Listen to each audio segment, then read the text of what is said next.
different place, Rappler. I've been arrested.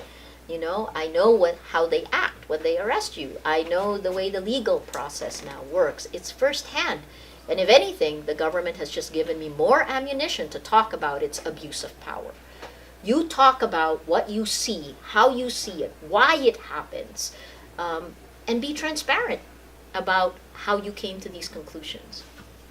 I'll tell you one story we did on vigilantes who were given a list of people to kill, and were paid by the police to kill these people. It was a 7-part series. No other news group touched it because the threat, it's an existential threat. They'll file cases against you. The thing is, I have nothing else to protect. I'm not a conglomerate. The largest group of shareholders in Rappler are the journalists, and we've been journalists our entire lives. So it almost feels like if we don't stand up now, if we don't do these stories, then we lose the window to fight for the democracy we have. I think that's similar here in the United States. We are a cautionary tale for you.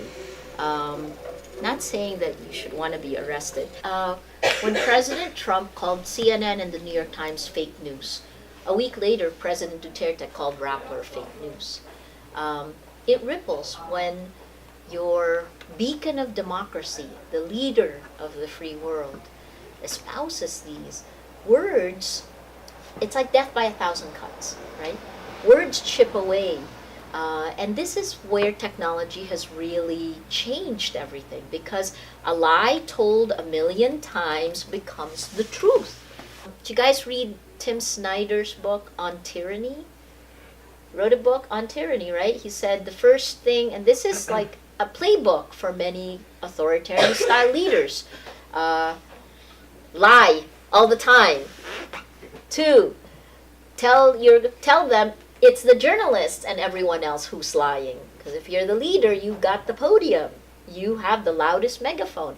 So then you say everyone else is lying. Those journalists, enemy of the people, they're fake news, they're lying.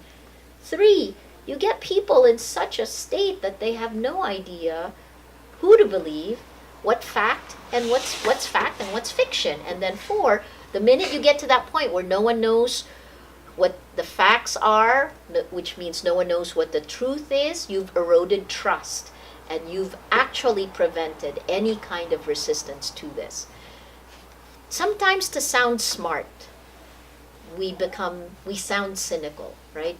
Don't do that, because we do have to build institutions we believe in. This time in our politics, in our political life, is a time where it's a politics of hatred all around the world. That destroys things. It doesn't build things. So you guys are going to be left with having to build something, the end result of all this politics of hate. You only build with hope, with trust. That's my worry in the Philippines. There is no such thing as objectivity. And I think transparency is the new objectivity, right? So for example, and I use this all the time, I'm an Asian American, but the reporter I replaced, I was the first Asian American woman who was hired to run a bureau by CNN. And it's very different. My reporting is very different from the man who was a white Anglo-Saxon Protestant, 6'2". I was 5'2". That little foot difference is a difference in perspective, right? I'm a woman, he's a man. These things make a difference in the judgment calls you make. And, I'll simplify it even more. Let's just say you're calling someone in London and you're going to tell them exactly what you see, but you have to put blinders on the side. And if I choose you in the back, and then I'll ask Ben here to just, talk about what you see right in front of you, and then I do it, the 3 of us will have 3 different views of this exact room.